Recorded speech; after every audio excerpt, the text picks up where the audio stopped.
read the words.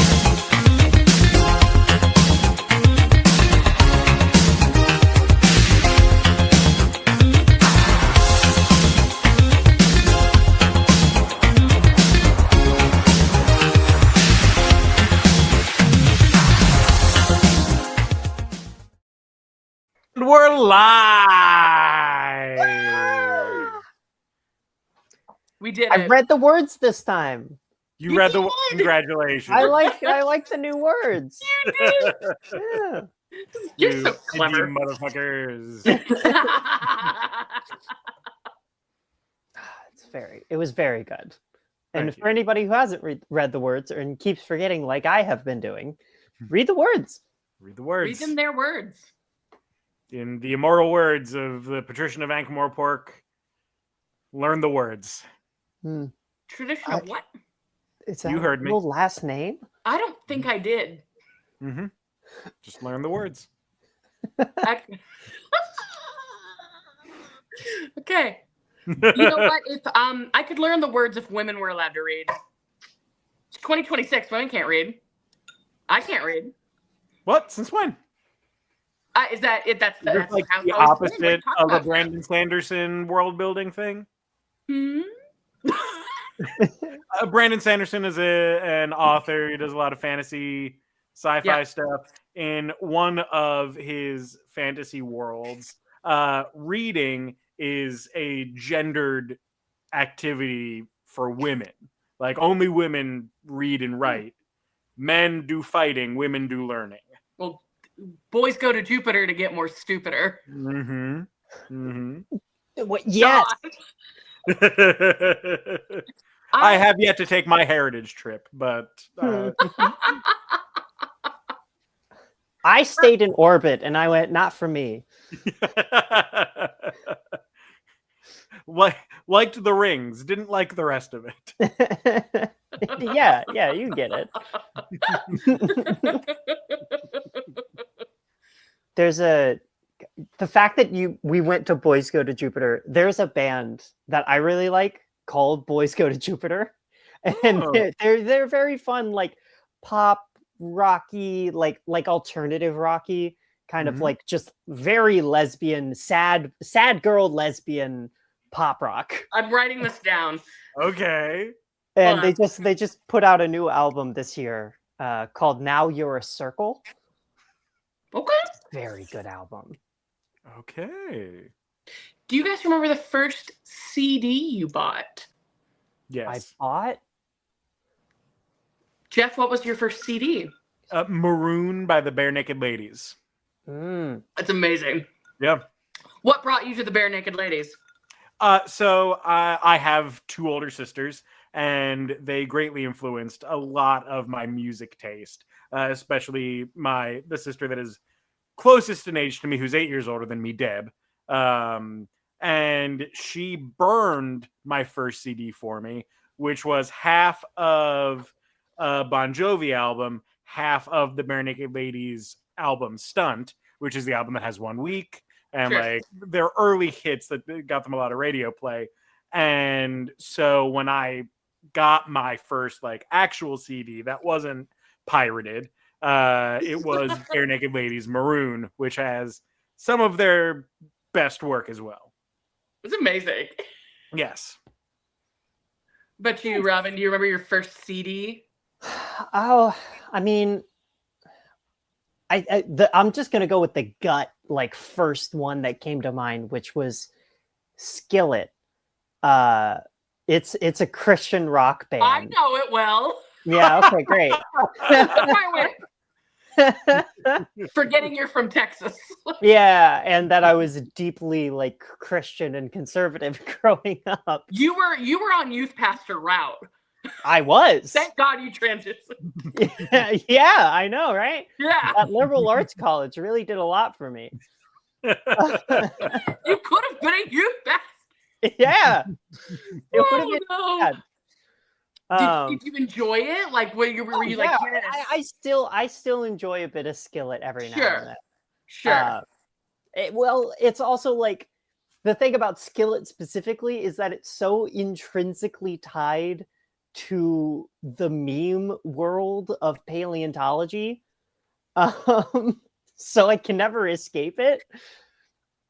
For those who don't know, Tell us. Skillet has a song called Monster, and it's a fun song. I would look at it, like if you enjoy like the heavy rock vibe. It's just a fun song talking all about how he's got a monster within him, which, you know, thinking about the Christian, all that side of it. But for some reason, and I cannot tell you why or how, I do not know the history of this connection. But at some point, somebody took a bunch of pictures and art of Spinosaurus and paired it up with that song and just like did like a bunch of like slideshow rotations on like Instagram or TikTok, and, like, cross dissolves and like fade in, fade outs of like Spinosaurus Starburst, like all of it. while Monster was playing by Skillet. And now that's like cemented deep. Like anytime you're seeing a Spinosaurus meme, like 80% of the time, it's going to be connected with Skillet and Monster. Wow. That is folklore. Yeah, no, it is. In fact, so much so, there's a Spinosaurus game where you like have a sword in your mouth and you fight other dinosaurs with swords in their mouths. Yeah, Dino Blade, I think is what it's called. Dino Blade. Yeah, that was a whole thing just from like this person was just animating fun things with dinosaurs, and then everybody was like, when's the game coming out? And he was like, game? And so then he started making it. And I think they used Skillet's Monster at some point in there. They have to. Robin, in your Christian upbringing, Uh-huh. did you ever listen to the song about the cartoons getting saved? I was thinking the other day, what if cartoons got every now and then I think of, because he's going through all these different impressions of cartoon characters. And Yes, like, I remember that. Say hallelujah, right? So every now and then I get to Scooby-Doo and I go, rah. I forgot about it'll this. Like pop up in my brain every now and then. Oh he my gets god. To Beavis and Butthead and they just go, nah. So Beavis and Butthead aren't getting saved. Yeah, they're going to hell. Oh god, I totally forgot about that. Oh my gosh. Well, okay. Then I'm gonna remind you of one. Tell me. Do you remember the one about breakfast being served in hell? Tell me more. I don't think I do. So there's one that's more talking about how breakfast isn't getting served in hell. that's the whole, like, the chorus is the dude is listing mascots of breakfast foods. So Tony the Tiger. Like at one of the like lines that it's one of the very few that I remember in the actual song is that Captain Crunch is waving farewell to the person who's going to hell because you're not going to get Captain Crunch in hell. I gotta look that up later. Okay, what's it called? Breakfast in Hell? Yeah, probably. If you just look up breakfast in hell or they don't serve breakfast in hell, you're gonna find it. Christian song. Wow. Listen, I don't regret growing up Christian. Like, it definitely shaped the person I am, and there were a few good things about it.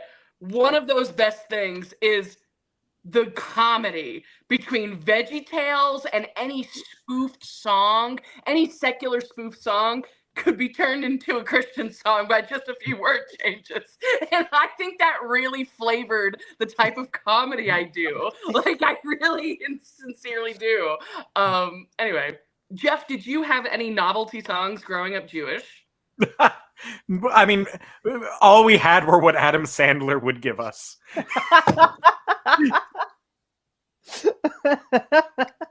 I do forget that he... Now, okay, I shouldn't say that. Is Adam Sandler actually Jewish? Yes. Oh, yes. Okay, good. I didn't know if he was just like very good at like tapping into that Jewish humor, or if he himself was actually Jewish. No, Adam Sandler is 100% Jewish. He, like, yeah, you start a fight. Most Jews will fight to the death if you say that Adam Sandler hasn't been funny since 1996. Like, he has been funny. I can agree with that. He has been. Yeah. He's done some great work in the past decade. Happy Gilmore 2 was not it, but he has done some excellent work in the past decade. Did Mel Gibson not write any novelty Jewish songs? Mel Gibson? Not Mel Gibson. Who am I thinking of? That is the opposite of the person that would write. He would write very novelty anti-Jewish songs. Oh yes, the best defender of the Jewish people, Mel. I'll bet Mel Gibson has written some anti-Semitic songs, but I was thinking of Mel Brooks. Mel Gibson, the person when my friends and I were creating a team of Jewish superheroes. Mel Gibson is the person that we made the villain. Oh, he has to be. Yeah. We had Pork Pounder, Sergeant Schustoffel, and Mel Gibson were the bad guy team. God.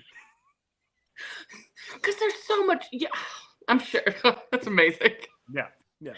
No, Mel Brooks wrote plenty of songs. I mean, yeah. Jews in Space from History of the World Part 1, Spaceballs, High Anxiety, great crooning number, but none of them particularly like Jewish. Sure. Like not about Judaism or like theological in any way. Because for a lot of Judaism, especially like Reform Jews, which is what my father is, like it's a very secular form of Judaism. Sure. It's less theological and more ethnic. Sure. Yeah. So no, we didn't have VeggieTales or the Newsboys, but I did get kind of into Reliant K before realizing that they were Christian. Well, because they're a good band, dang it. They have a song about the Thundercats. A good band. They have a song about the Thundercats, and that's how they got me. And that's the fucking sneakiness of Christian. Sneaky Christians. They hook you with the Thundercats. They hook you. They hook you. Creed hooks you. You know, I think it's Maria Bamford who has a joke about this. Who like she was talking about how there are cafes and there are things like Crossroads or something like that, and they're clearly just like a very thinly veiled way to get you to come and interact with Christianity, which, hey, do what you want. This is not, I'm not going to sit here and bash people who engage in the community in that way. That's not it. But it does make me giggle like a little bit of like, well, we're going to sneak it right in there.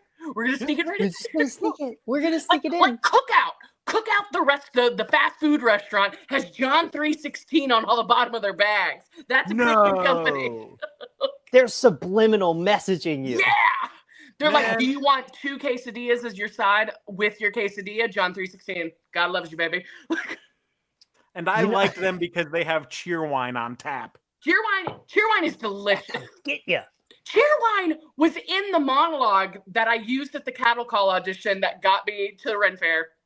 That's why. Wow. Because Blake Braswell is a North Carolina boy, and he's much as Cheerwine. And that is a good reminder for sometimes it's not about you and how good you are in the room. Sometimes you look like somebody's ex-wife, and sometimes you say Cheerwine, and they're like, I want to hear more of that. I would hire someone because they're an appreciator of Cheerwine. I would think about it. I would at least call him back. Yeah. Speaking of strong consideration.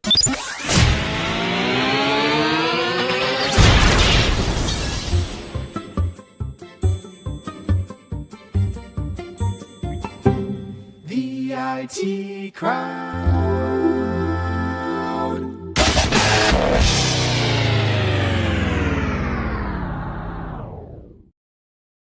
Good evening. Hi. Well, you got to do the intro now.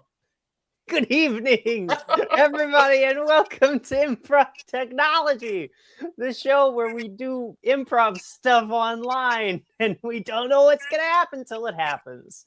I gotta exit full screen so I can actually move people. I'm not your host, but I'm joined by some incredible people. The first person I've known to love Cheerwine, it's Jeff Wolfall, because I've never heard of Cheerwine before. It's Jeff Wolfall. Oh my god. After Fair Days, Joe Penn and I, when we first started in 2014, Joe Penn and me and our friend Hannah Storch would leave and go to Sheets just to have Cheerwine after the Fair Day as our like reward to ourselves. I love that. Delicious. Mm-hmm. Yeah. Mm-hmm. And she'll put the cheer in any wine. It's Katie Hope Noble. Darn tootin'. Darn tootin'. They didn't. So Kentucky was not a cheer wine place. I actually didn't know what cheer wine was when I was doing that monologue, and it wasn't until because that particular cattle call was in North Carolina. That's when I tried it for the first time. And if I remember right, it's like a cherry forward cola. Yeah. Yeah. It's Okay. not like. Now I know what you're thinking. Is it taste like cherry Coke? No, it doesn't. It tastes like cherry with a little bit of cola. It's delicious. Got that Chicka Cherry Cola. Is that no? That's not Bare Naked Ladies. No. Cherry Cola. Who sings that? Ooh, I want you. I don't know if I need you, but ooh, I've gotta find out. Okay. Yeah, I don't know who sings it. I don't know either. No idea. Put Jeff up, please. Hey, we're gonna do. I went back to full screen. Savage Garden. Are they? They also sing, "She was the prom queen, I'm in the marching band," and then Taylor Swift went and ripped it off. Like she does with I don't basically know if all. she actually ripped it off. There's a lot of songs about being like, I'm not like other girls. But that was my favorite. And this was back. Speaking of making YouTube videos with the mechanics of like Windows Media Maker, that was something I would do with Avatar I would go to avatarlastairbender.net and I would steal screenshots and I would put them into little songs. Like there was one from Zuko's point of view that was just walking in Memphis. You made, oh my God, walking in Memphis? Yes. Please tell me that's on YouTube somewhere. Yeah, It please. probably is. I don't know if surely it's been removed by now. You know what I mean? In some sort of audit, it must be gone because it wasn't under my name. My dad at the time was like, you need to have some sort of like hacker name so no adult on the internet can find you. You should have a hacker name so no adult on the internet can find you. That was for our audience. Because if you Google Katie Hope Noble, this is what comes up. So I can't hide from anything. Anyway, but yes, I would make those videos. And one of them was to Savage Garden's like, I'm just a girl next door. And I think I did it from the point of view of Suki. And like Suki versus UA, I think is what it was. Anyway, that's how I spent a lot of my time as a child. Amazing. I'm So- gonna have to deep dive that later. Folks at home, as you can tell, Katie and Robin have a great birth of knowledge. They know a lot about a lot that of knowledge. things. She birthed it. Got birth and hips. But they know a lot about a lot of things, and they are very talented at talking about those things. And I enjoy doing it with them, which is why when the three of us are together, we call it the IT Talks. So tonight, I would actually like to present you with the official IT Talks. Before the show, using your suggestions, I put together 2 distinct, completely bullshit PowerPoint presentations that Katie and Robin have not seen, but they are each going to have to present one of them to you as if they are the expert presenting a TED Talk. Are you ready to give your talks? I've never been more prepared in my life. No. my laptop is literally screaming right now. The fan, I don't know why, it is exploding. And everything is very slow. And I barely heard any of that presentation. I got most of it. So Katie might have to go first. All right. Okay. Katie Sure. will go first. Katie, your presentation, let me pull it up. I'm so excited. Your presentation, Katie, is entitled Feather Duster Medical Drama. Oh, okay. Hold on. Feather duster. I know I can see it, but I need to write it down because I'm stalling, so I can get a few thoughts. Medical drama. Feather duster. Medical drama. Okay. Whenever you're ready. First, I want to thank you all so much for coming to this literary event. We have representatives from across all genres here: horror, young adult, LGBTQ, fantasy. I mean, Brandon Sanderson is signing novels in the other room, but he's signing every page, so it's going to take him years. I hope that you grabbed a ticket. He may not get to you. Anyway, I'm here to introduce a new literary genre, one that I am championing. Have you ever thought, mixed steamy needs to get a little more steamy? And my kids know how to use the internet better than I do, so I can't just go onto AO13 and Google mixed steamy fanfics. Whatever shall I do? Also, I love Bridgerton and I love class dynamics. I present you with the Feather Duster Medical Drama. This is bringing together two of our favorite things. Actually, three if you do this right. First favorite thing, a medical drama. Everyone loves to learn about gross medical stuff and be glad that it's not happening to them. Number two, love and complicated relationships. Got to have that in there. That is coming from the fact that these are typically period pieces set in what is kind of Civil War, but not really area. Talking about how they are at war within themselves. A civil war, if you will. But in this Feather Duster medical drama, I need you to hold on tight to your panties because you're going to drop them. Next slide. So I know all of you know how to read, but I do want to read this integral quote to you. And I want to do it in the voice of the character from Feather Duster medical drama. When a man asks himself what is meant by action, he proves he is not a man of action. Action is a lack of balance. In order to act, you must be somewhat sane. A reasonably sensible man is satisfied with thinking. Now, this comes from the Feather Duster medical drama, Dr. Hootenanny's Golden Corral. So at Dr. Hootenanny's Golden Corral, a veterinarian in the late 1800s is trying to help a widowed milkmaid who isn't used to taking care of the cows. She's only used to milk them. And now she's really trying to get to know this beast through animal magnetism. And he's leaning in to help unclog a blocked milk duct on one of these cows. And this is the part where our main character, her name is Sophia, realizes that she has fallen in love with the medical doctor. She's being challenged onto using her brain, right? Onto using her brain. Those are the words I used. Write them down. Onto using her brain. Because you want to get turned on by using your brain. If you can get turned on by using your brain, you can get turned on anywhere.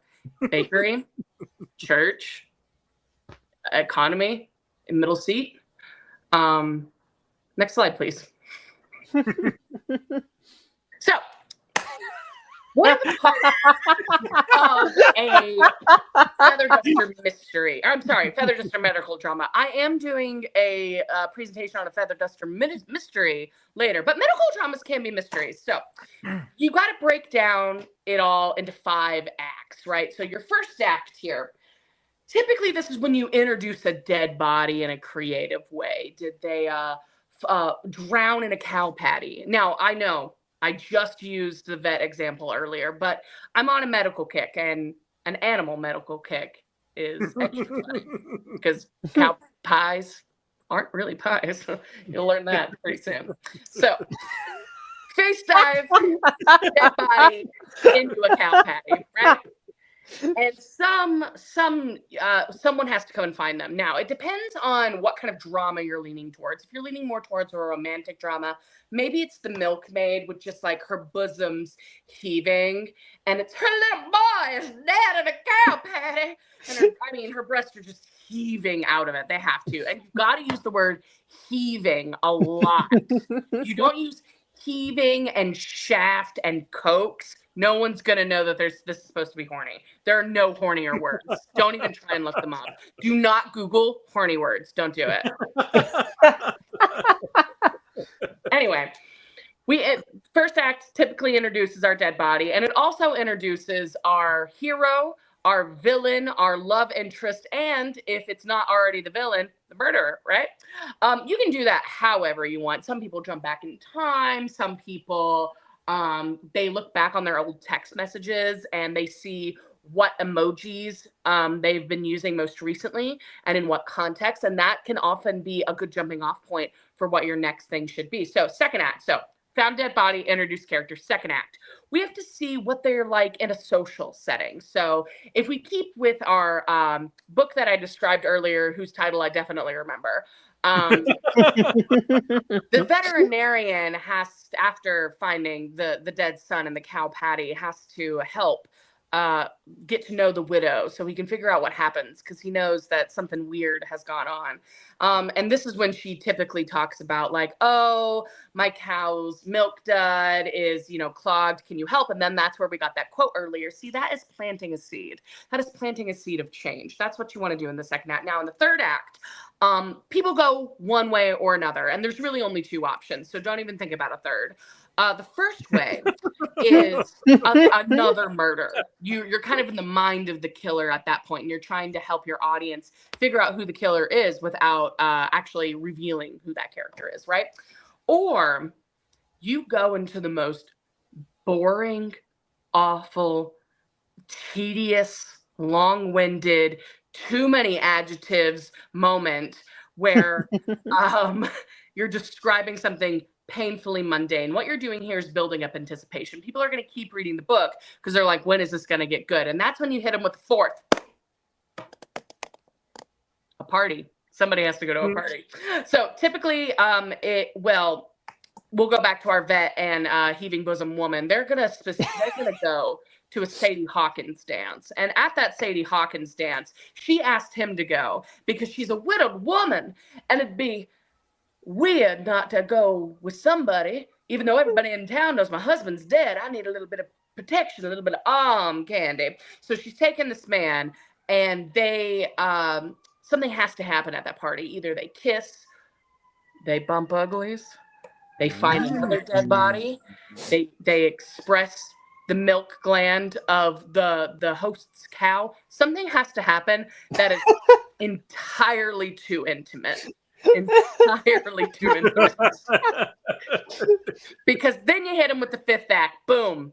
While they're doing something entirely too intimate, our main character and detective has an epiphany. Whatever epiphany it is brings him back to something that he saw in the first act, and then he solves the crime. And then you can have a little epilogue where they're talking about having babies, and now, she's breastfeeding, now she has a clogged milk dud, wink, right? All right, next slide.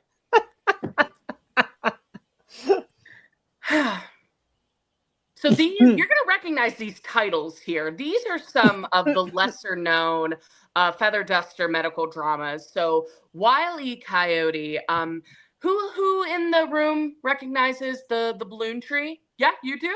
Oh, you must have been right there on the ground floor. Well done. Well done. You're my favorite, and I'm only going to sign your book. Okay. Aren't you just looking at this tree and begging for those balloons to pop? That's the kind of anticipation we're trying to build in our reader, right? It's like, ooh, when's that gonna pop, right?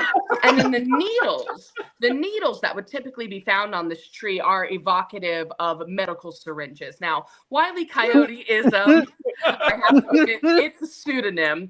Brandon Sanderson has been writing these books for the past 10 years. Don't tell him. He'll deny it. But this is his pseudonym. And I know because I watched him write this on a napkin when he was supposed to be giving me his number. Anyway, the other book over here, you may not know this only because it wasn't considered a feather duster drama until recently. Now, Frog in Hand, Two in Bush by Chess is also a pseudonym. Chess is also a pseudonym for, but we don't know who it is. We think that they're, really attractive and probably a Virgo and, just big deep in bosom. But yeah, Toad in the Hand, Two in the Bush is a drama that has no feather dusters at all, if you can believe it, until the very end when they are in this, at the height of their ecstasy. And the maid pulls out a tiny feather from the pillow that has been just destroyed by the main character's lovemaking. And she takes it and she drags that little thing across his foot. And you have to read the rest, all right? You have to read the rest. I'm not giving it away for free. Oops, is it me? This is only my 4th slide, and I'm pretty sure there are 9. Next slide. Oh, all right. You're wondering, I want to challenge all you writers out there. Figure out a way to make each of these words horny and medical. So I'm going to give you about 5 seconds to think about it, and then I'm going to show you how you're wrong. 1, 2. Okay, so Bandersnatch. The way what a Bandersnatch is kind of like a Bandicoot. Only it's really slow. And his video game was not as interesting, but a Bandersnatch, it's right in the name, right? Like Bander, we all know Dr. Bander, who is famous for eating his liposuction, the fat off of his liposuction victims, right? So Bander. Oh, some of you didn't read the book? Fake fans. So we are alluding to like something fatty, something decadent, something a little illegal. And then snatch, I mean, we all know snatch, right? You're in a 7-Eleven, your friend makes a distraction and you walk off and everybody else you can snatch, right? So what makes this horny and medical is putting this in a situation where a kid named Ban says "dur," just snatch it, and then gets hit by a car, and then he's in the hospital, and then that's how we meet our lovers, right? What about crumble? Now I know what you're thinking. Crumble is already kind of. Everybody say the word crumble together. Crumble. Do you feel how your jaw just slacks open at that? It's already horny. So that one was a trick one. That's just a horny word. What we're doing here is trying to make this one feel a little bit more medical. Because it's hard to describe a chronically dry person like myself as crumbly. Makes it sound very statuesque.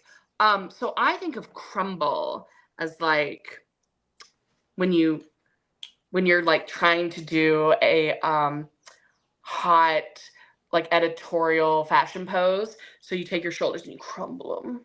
So it's more of a way of describing a woman, right? And then the last one, Willow. Now, that is a title of a very famous feather duster medical drama.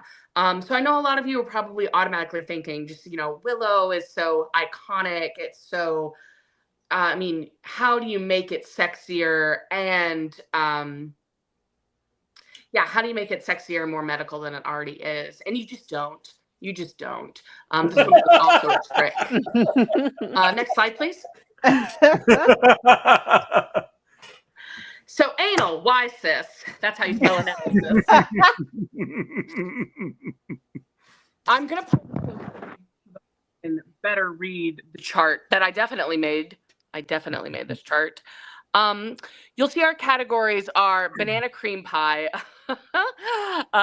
D&D, after school special, and fuzzy. So when I ask, what does a feather duster medical drama mean to you, to an average reader, an average TikTok, like book talk person, so many of them said D&D. This is not a Dungeons and Dragons moment. I don't want to see any dice rolling. That is an entirely different genre, and they get mad at us when we try to use their mechanics, okay? And I cannot go through that lawsuit again. I can't. So stop it. It's not about D&D. Okay. Second, a lot of people, some say after school special, which aren't they naive? I think maybe they're watching our Christian spin-off spoofs where you're dusting for the devil's fingerprints, that kind of thing, and you're learning how faith healing works. So if you haven't learned how faith healing works, it's a fascinating study. I highly recommend. It's faith that heals you. No doctors involved. Not a single one. You just believe it. It's really it's a mind over matter thing. You'll get it if those who get it, right? A lot of people said fuzzy, which I think is close, but it is a misrepresentation. Feathers are dainty and light, and while some could be described as fuzzy, they have more of a coarseness. You know, they have to be structured so that a bird can fly. So I think if you take the time in your mystery, I'm sorry, I keep thinking it's a mystery. Let me take a little. Oh no!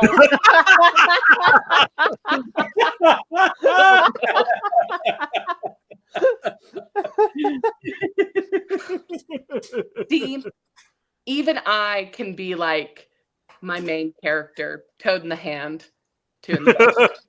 And I'm a little clumsy sometimes. It's important to pull from real life. Now, the other one was banana cream pie, and this is the most accurate version of what we're doing here. When people finish reading our book, they should be wiping the corners of their mouth, just distracted with their arousals, and only craving a banana cream pie, because that is the only solution to horniness, is to go up to the 7-Eleven, do a little bandersnatch with your friends, steal all the banana cream pies, read one of these books, and eat them. Next slide. Do we all know what this is? Yes. Yes. Yes. Good. I want to tell you why this is wrong. When you're doing a feather duster medical drama, I know I talked about earlier about like the different parts and like the different acts of your story. You don't necessarily have to start with exposition. That is a trap. If you think your audience needs to know what's going on, then you are underestimating your audience here. They'll figure it out if you're interesting enough. If you don't write something interesting, that is only your fault. That is only your fault and not the fault of your readers. Don't give them any context. Now, typically people go from exposition to rising action. I actually think that those should be flipped. I think rising action should start at the top. And exposition, like I said, can come later. But every single chapter has to end with a climax, either literal, physical, emotional, or editorial. And we can go into the editorial, editorial, the crumble will lead to the climax, right? Right. So I know that like this gets taught in schools a lot, and like it's good for new writers, right? But you, every single one of you in here is an expert. Feel free to break the rules of this chain and prison of a structure. Next slide.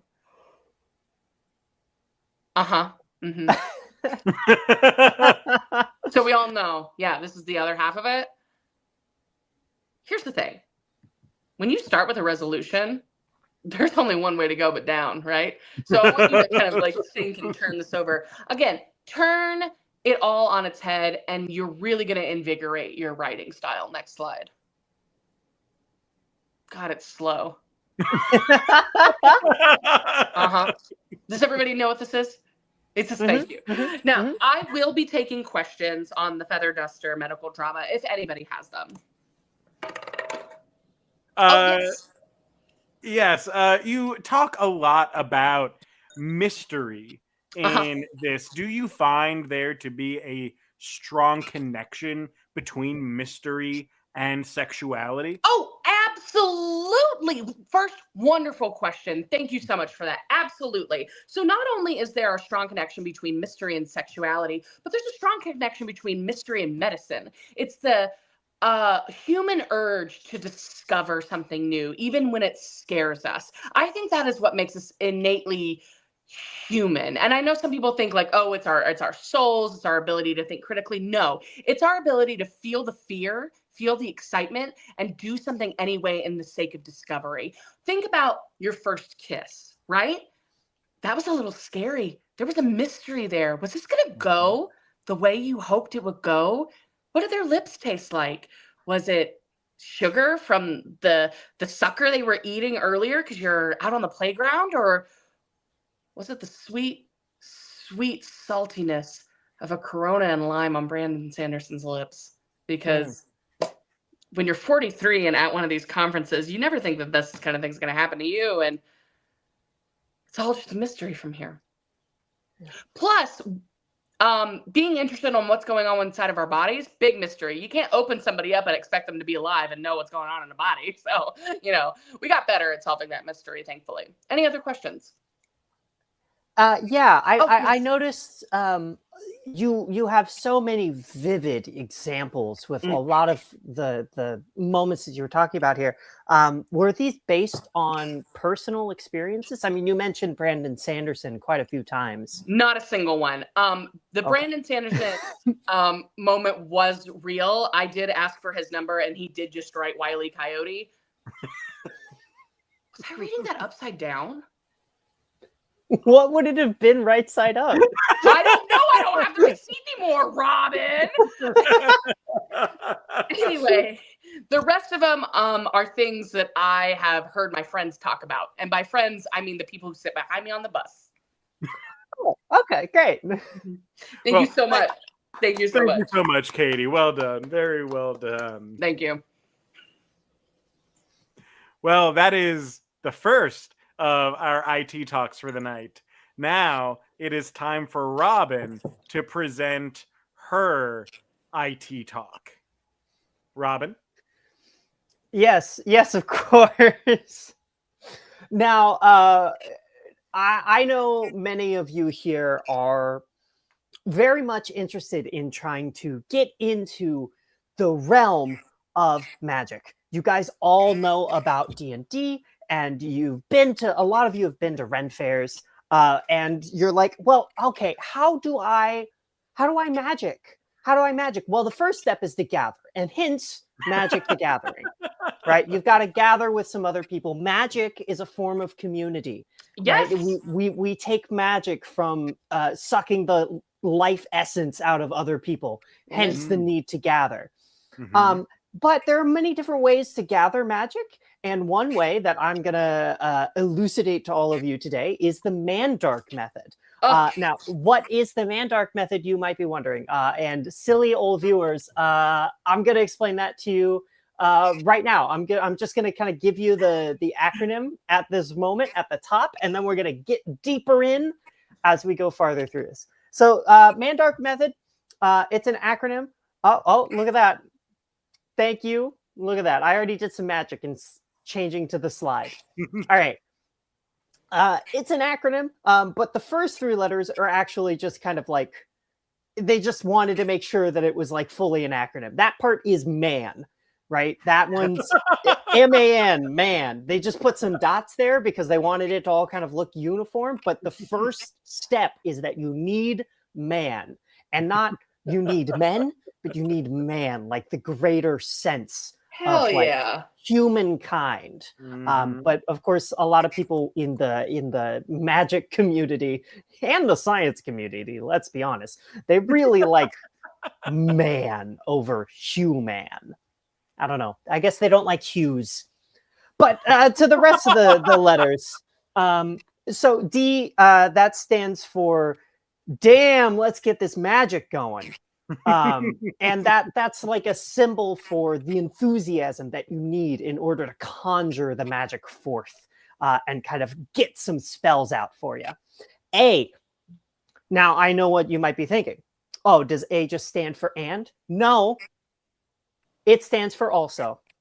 R. R stands for rules as written. Because believe it or not, there are a lot of rules for magic, which we'll get into later in this slide. Oftentimes they're written down. If you're ever going, oh, I don't know where to, just a little side tangent. If you're ever trying to figure out where the rules for magic may or may not be stated, real quick tip is to mix a bit of blood and spit into a cup and then splash it onto a white canvas like you're one of those like crazy artists, and the rules will come down and they'll be totally written out.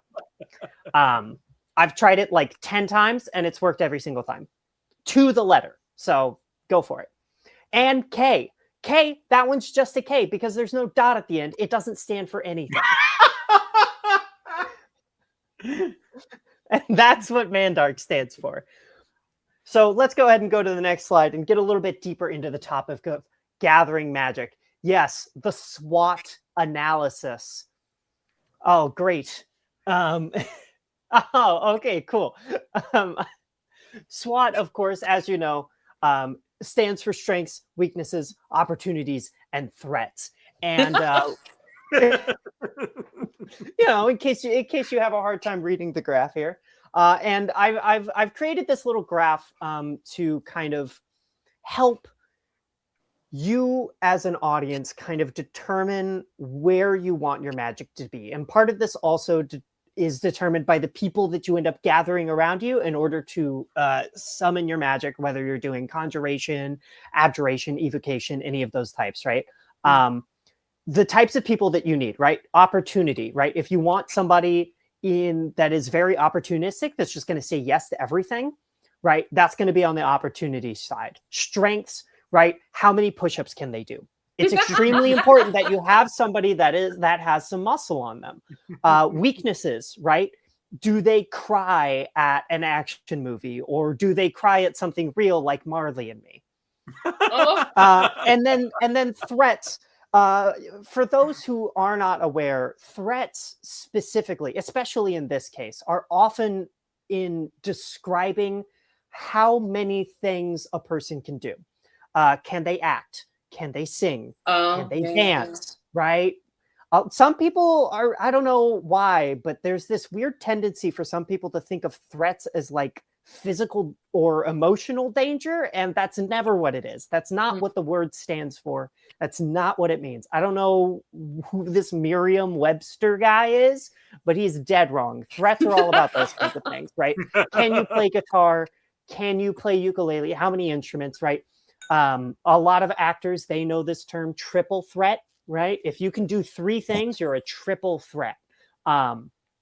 Now, you may all be thinking, okay, well then great. I'm going to get the most opportunistic person. I'm going to get the strongest person from my gym. I'm going to get the weakest crybaby that I can find at a library. And then I'm going to go to a liberal arts college and I'm going to grab somebody who's in musical theater and I'm going to have the best magic circle. But you'd be wrong, because that's why I made the little pink anus space in the middle, because that's our ideal spot. Right, we want to be right in this hole. If you're too opportunistic, right, your magic is going to be all off. So I made this nice little circle to say, right, like at a certain point, you're too strong, right? So if I had a clicker and I would, or a pointer, I would point beyond into the black abyss of the strength section, John Cena. Too strong, right? If you bring John Cena in, it doesn't even matter how lightly weak, opportunistic, or threatening the other people are. It's going to curve it off so much that you're not going to be able to get that sweet spot, right? People need to be kind of average, kind of middle of the road. You might be thinking, oh, well, I could just get like all of the most extreme people. And I'm going to tell you right now, don't do that. It's really dangerous.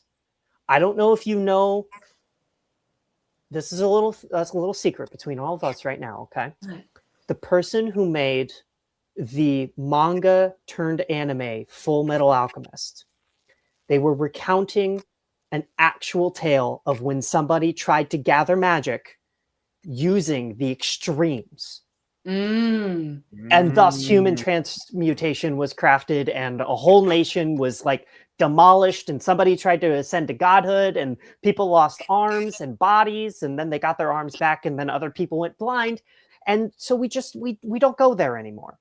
Just middle of the road people. Next slide, please.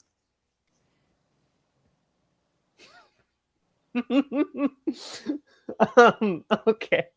Now you might be going, oh my gosh, this totally just threw Robin. She totally didn't know that these were the things that were going to happen and be put onto the screen. And you would be wrong because I put these things. I have a strong emotional reaction to little puppies that have little bubbles on them, right? And what I've done to elicit this emotional reaction is I have MacGyvered emotion out of me, right? Hence MacGyver underneath, right? So when you're trying to make the magic happen, because you get them all gathered, now what do? First step, you MacGyver emotion out of them. Oftentimes, easiest way, you get a little cute little pet doing a cute little thing that pets don't normally do. You don't normally see pets in a bubble bath. Boom. There you go. Next step is you need to Antonio something out of their loins. Now, you might be wondering, what's Antonio and what does that have to do with loins? Very similar. I'm actually going to refer you back to Katie's thing about the medical feather duster, like sexual drama. Antonio is in the magic community. It's a verb for kind of like getting lust, right? You're going to need to get a little lustful.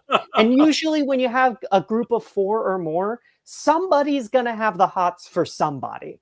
So all you got to do is get the right mindset going. And that means putting on a slightly designed button up and having a kind of awkward smile. You don't think it's going to get people going. I've done it so many times. You have no idea. Lastly, last step to really kind of like get everybody's vessels in a ready place for magic is bamboo. And why do you think that I put this picture of a cat who seemingly is asleep with bamboo? Well, it's because this particular picture of the cat, as you can see, there's a lot of sharp angles. There's a lot of like small spiny things, right? You see the, oh, yep, there we go. We're back. Thank you. Right. You see the whiskers, you see the teeth kind of jutting out from the mouth. And this is very reminiscent of Vietnam and how they use bamboo traps. Remember when I talked about spit and blood? Yeah, it's coming back here. You need to get a little bit of prick. And bamboo is a really good way to do it. It's going to get a splinter in there and you're going to get a lot of blood when you have to pull it out. Next slide, please.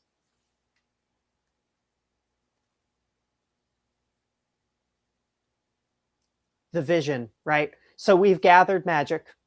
We've got it ready to burst forth with all of our vessels, likely at a campfire. What are we trying to make? As a beginner, I'm going to say we're going to go with some small things, okay? We got to start small before we go big. So the 3 things that I recommend for beginners in magic is the glue, shoe, achoo approach. Achoo, very simple. We're going glue first. We're going glue first. Glue, very, very simple. You need to get somebody in the group, and it's a very fun magic trick, to do the I'm rubber, you're glue, with bounce off me, stick to you. I don't know. I mean, I know a lot of young people don't know the phrase as much anymore, but basically just try to get somebody in like a lightly jiving kind of insult place. All right. Next one, shoe. So another little starter magic is tying other people's shoes together.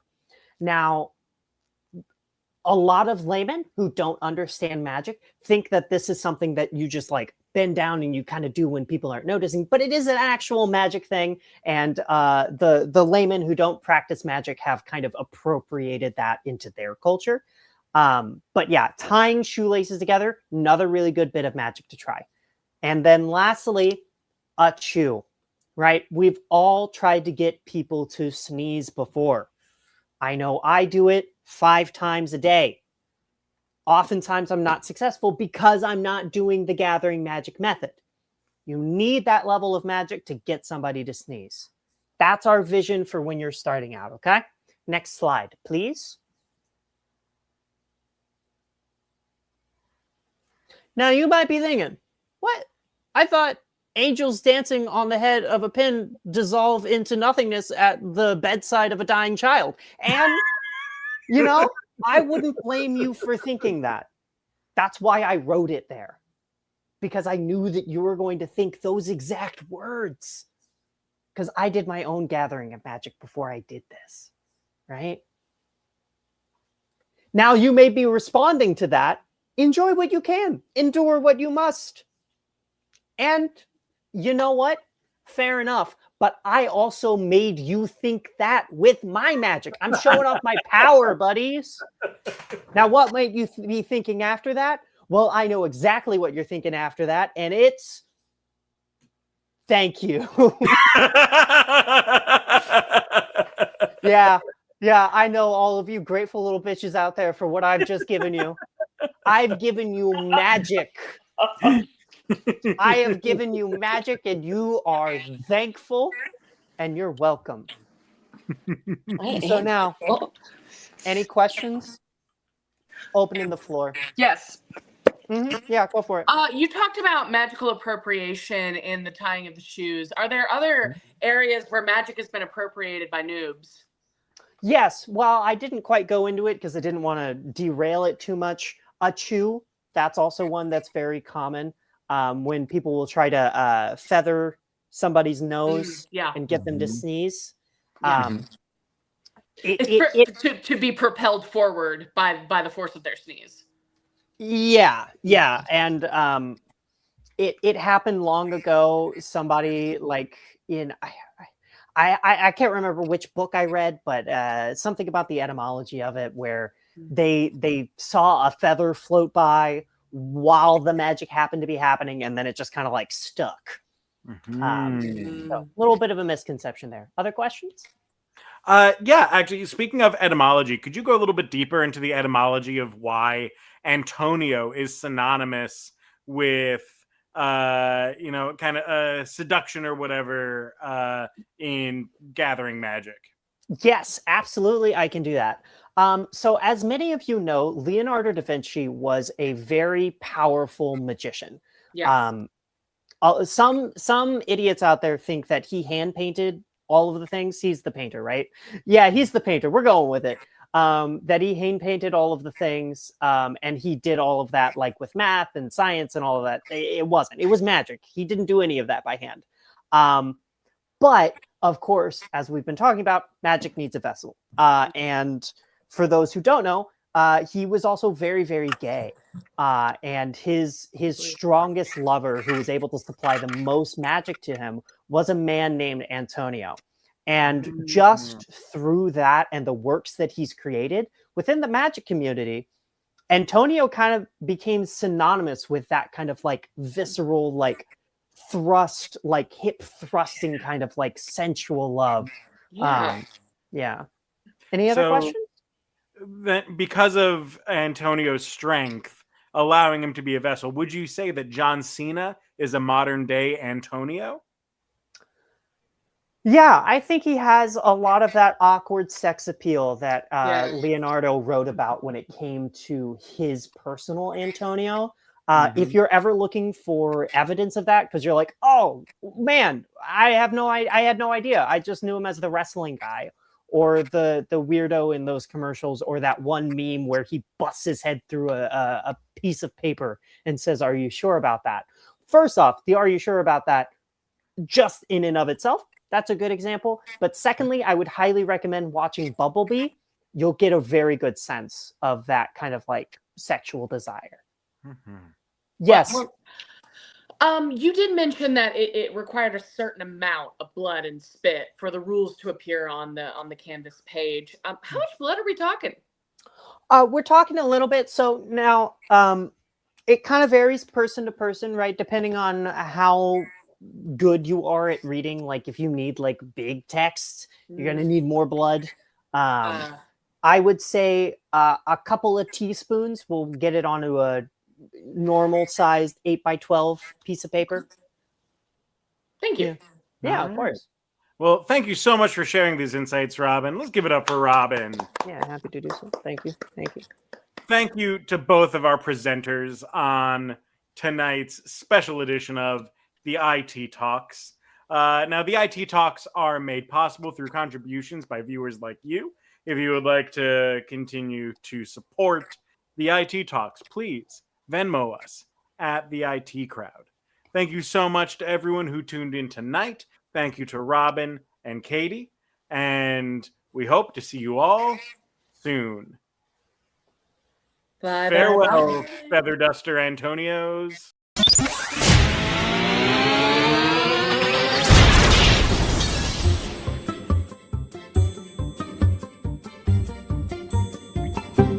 The IT Crowd.